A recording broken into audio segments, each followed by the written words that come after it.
Friends, welcome to Jaya's garden. இப்போ வந்து மண் கலவை போடலாம் அப்படின்னு சொல்லிட்டு வந்திருக்கோங்க. ஸோ அப்படியே உங்களுக்கும் வீடியோவாக போட்டலான்னு வந்திருக்கேன். அதுக்கு முன்னாடி நம்முடைய யூடியூப் சம்பிரதாயமான சப்ஸ்கிரைப் பண்ணுறதை பண்ணிக்கோங்க. அப்படியே பக்கத்தில் இருக்கக்கூடிய பெல் ஐக்கானை ஆல் ஆப்ஷன் போட்டு வச்சுக்கோங்க. அப்போ தான் நான் போடக்கூடிய வீடியோக்கள் உங்களுக்கு உடனுக்குடனே நோட்டிஃபிகேஷனில் தெரியும். ஃப்ரெண்ட்ஸ், என்ன மாதிரி மண் கலவை அப்படின்னா, நம்ம வீட்டில் அவரை, வெண்டை இதெல்லாம் முடிஞ்சிருச்சு. ஸோ கத்திரிலேயே நிறைய வந்து சிற்றிலை நோய் வந்துருந்துச்சு. ஸோ அது எல்லாத்தையும் இப்போ வந்து இதில் கொட்டியாச்சு. அதுக்கப்புறம் இதில் வந்து 25 கிலோ சாக்கு வந்து 3 சாக்கு மண் ஆட்டு சாணம் கொட்டியிருக்கேன். அதோட இப்போ வந்து 1 கிலோ வேப்ப முன்னாக்கு, இவ்வளோ தாங்க. இந்த 3 சாக்கு அப்படிங்கிறது வந்து எந்த அளவுக்கு மண் கொட்டியிருக்கணும், ஏற்கனவே இருந்த தொட்டி மண் தான் இருக்குது பார்த்தீங்களா, இதில் உள்ள தொட்டி மண் கொட்டியிருக்கணும், அதே அளவுக்கு ஈக்குவலாக போட்டுருங்க. அதே அளவுக்கு ஈக்குவலாக நம்ம மண் ஆட்டு சாணம் போட்டிருக்கேன். நீங்கள் அதுக்கு பதிலாக மாட்டு சாணம் போட்டுக்கலாம். இது எல்லாமே வந்து மழையிலையும் வெயிலையும் கடந்து மக்கி போய் வந்த சாணம் தான் இது. ஸோ நல்ல ஒரு என்ன சொல்கிறது, வெளியவே தான் போட்டிருப்பாங்க வெயிலில். அது வந்து மழையிலையும் வெயிலையும் கடந்து மக்கி ஒரு 2 மாதம் கழித்து தான் நம்ம கைக்கு வந்திருக்கு. இதுக்கு இந்த மண் கலவைக்கு ஒரு 10லேருந்து 20 தொட்டிக்கு வரும். இந்த மண் கலவைக்கு நம்ம வந்து 1 கிலோ வேப்பம் புண்ணாக்கு மட்டும் போட்டுக்க போகிறோம். இவ்வளோ தாங்க. இதோட நம்ம முக்கியமான ஒரு விஷயத்த சொல்ல மறந்துட்டேனே, ஒரு 5 கிலோ அளவுக்கு தேங்காய் நார் இப்போ தான் இதில் ஊற வச்சு அதில் போட்டிருக்கேன். So 1:1:1 ratio.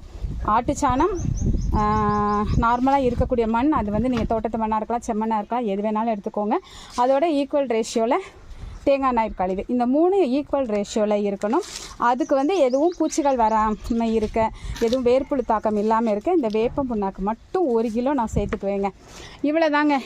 இதுதான் நம்ம 3 வருஷமாக இதே மண் கலவை தான் நம்ம வச்சு எல்லாமே நம்ம வந்து செழிக்க நம்ம தோட்டம் இந்த அளவுக்கு அறுவடை வர்றதுக்கும், இந்த அளவுக்கு செழிப்பாக இருக்கிறதுக்கும், நீங்கள் எல்லாம் வந்து ஐயோ ரொம்ப அழகாக இருக்குது உங்கள் தோட்டம்னு சொல்கிறதுக்கு காரணம் இதுதான் என்னுடைய மண் கலவைங்க. வேறு என்ன மாதிரியும் நான் போட்டதில்லை. அது மாதிரி மாட்டு உரமும் நம்ம வந்து மாட்டு சாணம்லாம் நமக்கு வந்து போடுறதில்ல. அது என்னமோ எனக்கு செட் ஆகலை. அப்படியே அடையாக பெருசாக காஞ்சி போய் இருக்கும். அதை நம்ம வந்து உடச்சி வச்சு அது எக்ஸ்ட்ரா வேலை. இதுனா அப்படியே நாங்கள் சேர்த்துருவோம். ஸோ இதுதான் நம்மளோட மண் கலவை. இதே மாதிரியே போடுங்க. இந்த ஆட்டு சாணத்துக்கு பதிலாக நீங்கள் மாட்டு சாணம் போடலாம், இல்லை மண்புழு உரம் போடலாம், இல்லை கிச்சன் கம்போஸ்ட் போடலாம். ஏதோ ஒரு உரம் இருக்கணுங்க மண்ணோட.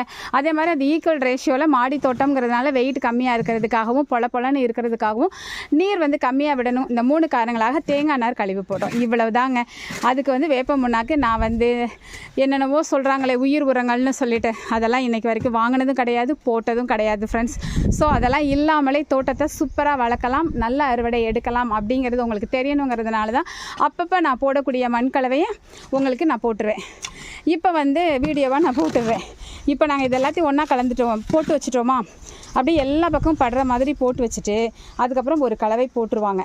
நல்ல எல்லா பக்கமும் இழுத்து கலவை போட்டுருவாங்க. இந்த கலவை இப்போ போடுறது வந்து என்னோடய ஹஸ்பண்டு.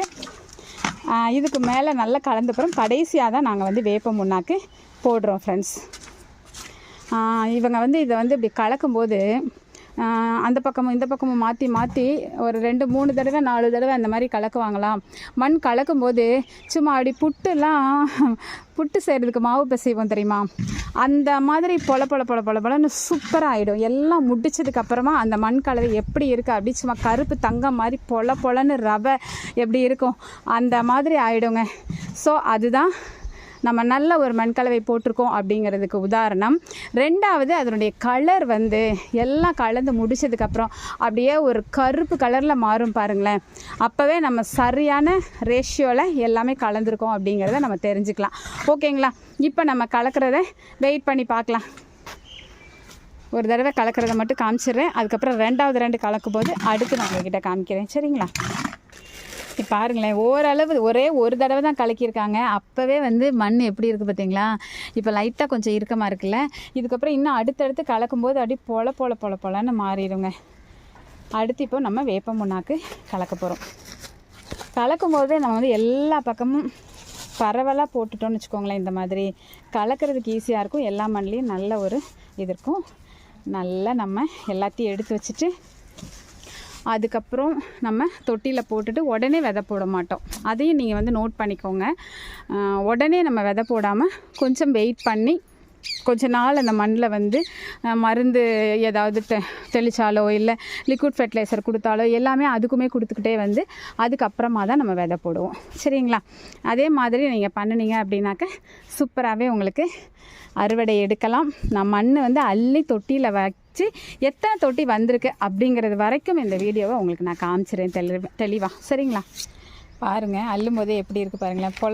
பொலன்னு அது கருப்பு கலரில் இருக்குதா? இந்த மாதிரி உங்களுடைய மண் கலவை இருக்குதான்னு பார்த்துக்கோங்க. இந்த மாதிரி இருந்து இன்னும் ஒரு 2-3 நாள் இதில் டெய்லி தண்ணி ஊற்றிட்டே வரும்போது நம்ம ஃபுல் தொட்டிலையும் நான் அள்ளிடுவேன்.